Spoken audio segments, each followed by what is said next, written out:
first, thank you so much for doing this interview with me because um, I got a message from you. Did you just fly into Canada? Like, where were you? I was in Jamaica. How was Jamaica? It was hot. Well, you might as well enjoy the heat because you know the cold weather is coming back here very, very soon. But Yeah. I'm glad we get a chance to talk because originally the conversation was supposed to be about um, the decision of the Juno Awards in putting hiatus to the classical, the children's, and of course the reggae categories. Right. And then, as we speak, literally 24 hours ago, everything has changed. And now they're saying that they are not going to put those categories on hiatus anymore. Hmm. And they're going to try to explain at some point in time what was going on.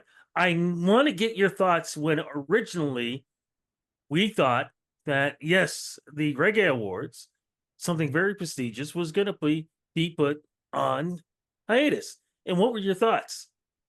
Um, I was disappointed, you know. To say shocked would have been a lie, but I was disappointed, you know. And I say I'm not shocked just based on the fact that um our community has a lot to do where in terms of having the knowledge of what the Junos are, they don't know. They really don't know. So they will see people like myself and Amoy and Esco um keep on going back and being nominated and stuff like that and even win. And the community to what I see on social media thinks that well, there's some sort of favoritism or money is being spent.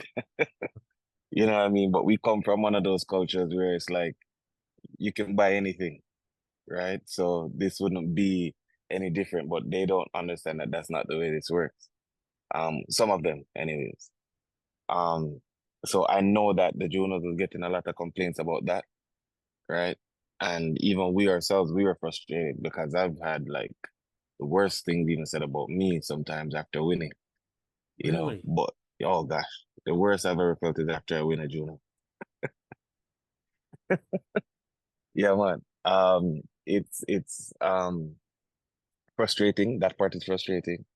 Hmm. But you'll always realize that I'm kind of hesitant after being nominated. It takes me a while before I actually post that I'm nominated again, just because I have to mentally prepare myself for what may come. It's like Kirk again, this, that, and the third, you know. So yeah, but I was disappointed because um the without the Junos, reggae music from Canada doesn't have a leg to stand on internationally, right? So I am known worldwide in places because of the Junos. You know what I mean? I'm an ambassador of the Junos, if I say so myself, where it comes to the reggae category. So it's like without it, you could erase everything that I have earned elsewhere. So there would be no Kirk Diamond Park without it. There would be no me flying around the country. I wouldn't know Canada without it. Because the Junos being in different cities, that's what makes me go to most of these cities. You know what I mean? And getting a fan base in these cities, right? Um, yeah, so and I think about like how hard it's been for me um in this career. It's like the Junos played a very big part. So what will happen to somebody else if they don't have it? The people that's coming after me, you know. It would have really been like putting the genre in Canada back 60 years. Because 60 years ago there was no Junos. And every artist that we know that lived here that became successful, they became successful somewhere else. So we're talking about Leroy Sibbles from the Heptones or Johnny Osborne. They had to leave Canada and become the superstars that they're known for. Um, so that was the original feeling based on that. So then, as we said, as we speak, literally 24 hours ago, a post was put up. Alan Reed saying that the awards will not go on hiatus, that Hmm. they are going to be back established again, and they will be there for the 2025 Juno Awards. What were your thoughts when you saw that statement? It was, here's the thing, right? Here's the thing. Half of these, because like I said, we were away. So, um, almost, I want to say 90% of the publications that came out had my face on it, right? So it was like, I hope no one's not using my face on it to make it seem like I'm a part of the reason why it's gone, right? Um, so it's people that know me from all over the world that keeps on sending me things and saying, Kirk, um, did you see this? They're putting it back in this and a third. I'm like, how do you know that? Like, well, the picture is on it, right? And then that's how I found out. And then obviously my management, they told me that yes, it's true and this and the third. And then it was like a sigh of relief to be honest with you, but it still doesn't feel good to know that it could have been axed. You know what I mean? Without any, because we still don't know why. I'm pretty sure they have their methods of how they go about things, right? But um, I'm pretty sure they have their methods of how they go about things, but I don't know what it is. And I think they said that they're going to add some sort of um update to the category or something like that on September 23rd. So we're still just waiting for that to come up because we don't know if they're going to change rules. It could be all of a sudden it may be a reggae album category. So if you're planning a recording one song, then you may be out of luck with that too. So we don't know what it is. Because there has been conversations before where people think that um, the reggae category should be expanded a little bit more. But if we remember, if we look at the Juno in the past, at one point they literally tried to take the Junos Right, and put it to world music, and that did not go very well, and it went back. What do you think right. about that? Like, do you think we should expand it to different categories? No, No. no, because someone's gonna lose. Someone's gonna lose out. And the reason why I say someone's gonna lose out is because um you have people that their career is world music, Mm-hmm. right? They take their pride knowing that they're a world music artist. Um, so once you put reggae into that category, it's either one of two things that's gonna happen. You're gonna put either they're gonna nominate a reggae person in a world music where someone that was deserving of that from that category is gonna miss Yeah. out, or they themselves may be like, um, you guys don't belong here, so we're not putting anybody from reggae.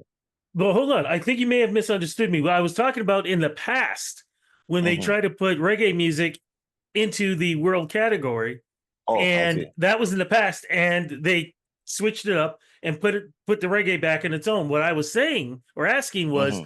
should the reggae category be expanded to say reggae album, reggae single, reggae artist? So maybe three different categories instead of just one reggae category. Oh, well, that's a different conversation. No, Rudy. Um, the problem is this. I think when they wrote the reggae category, whatever the criteria was for it to be considered, Mhm. nominated, the genre has evolved so much Yes. from that, right? So now we have dancehall artists that when they do their music, the criteria doesn't include 2024's version of what dancehall music sounds like. So it's being rejected, even though it's still cultural. And I think a lot of it has to do with the fact that, um, for one, no one has ever explained to the board, or maybe the board hasn't really gotten a chance to really think about exactly what is reggae, right? Because if we're gonna be like, what is reggae? It would be cultural. It Mhm. is a cultural expression. So when you make it, when you say that now, it changes it from just being a genre of music. How are you expressing yourself? And there's going to have to be obviously guidelines and stuff like that. But once you stop it from being, once you consider it being more than just a sound, and now it's cultural, it broadens the landscape of what this thing really is. You know what I mean? Um, and I've always had a problem with that, like just thinking that what we do is just music. It's not. There's a reason why Bob Marley is, his face is absolutely everywhere in the world. It's what it represents, what it speaks to. Right here. Exactly. You know what I mean? It is a movement that it goes way further than just the landmass of Jamaica, right? It is the voice of the people that never seem to be heard before. That is reggae music. It speaks for those who can't speak, right? And it shines a light on the people that you may not see, right? And I think when we start looking at it that way, um, then we can start having discussion of how to properly categorize it and what to include in it. I'm not going to take too much more of your time, but I would love for you to use this platform. If you could speak to the folks behind the Junos, if you can speak to Hmm. Karis, um, what would you like to say to them for having, first off, this category put on hiatus, having your emotions being dealt with on that front, and then having it brought back and not knowing even why it was taken away and dealing with your emotions there? What would you say to them? Because I would have to assume, I know as a fan, I Hmm. was confused and a little frustrated myself, and not just for your category, but the other categories as well. Right. But Well, as an artist, how do you feel about that? here's the thing. It worked in our favor as well. It absolutely worked in our favor as well, because people that are doing this music in Canada are often overlooked elsewhere. That's the reason why if you look at most of the most reggae festivals happen in Europe, right? There's hardly any Canadians on that, right? So there's always people from America, obviously Jamaica, the UK, Africa. Canada has always been left out. But by doing this, the way this thing here took off on a life of its own throughout the diaspora, now everybody's looking in and saying, what the hell is happening to reggae music in Canada? Right? And now that it's back, I think now is the right opportunity for us to really show what we can do from here, because now we have everybody's ears and their eyes. You know what I mean? So the only thing I would like to say to the Junos is give reggae a chance. I know it's not anything that they've probably been used to, or they probably don't know how to deal with it, but um just give it a chance to really show what it can do. Because for one, I don't care where your other artist comes from. I don't know how much they stream or not like that. Reggae is not a streaming genre either. And I think that is the problem. Reggae is a live genre, right? And live comes from life. It is something that is it's its own thing, right? And just give it a chance and you'll see what it's able to do. Last question: are you submitting this year? Because I know submissions are coming up. Now I am. Now I am. Yeah. brother Now I brother, am. thank you so much for making time. Thank you so much for being so eloquent in this tough time. And like I said, man, there are certain artists that I am, the Junos wouldn't be the Junos unless I see them there. You are definitely one of them, so my fingers are crossed that in some way, shape, Thank or you. form I will see you in Vancouver for the 2025 Juno Here's the Awards. thing too, though, Jude, before you go, a lot of people Yeah. think that for me, and I can speak for me personally, like Hmm. the Junos hasn't been just about the award for me. You know what I mean? It's about music. It's about being in the room with the right people that can help me propel my career forward. That's number one. So because of that, I aim to go back every time I submit. It's not about because I just want to win the award. Of course, I want to win the award, but it's more about how do I sustain my career, and everybody that can help to do that is in that room. So I hope I see you in Vancouver, my friend. All right, my friend. You take care and thank you so much for this interview. All right, thank you, man.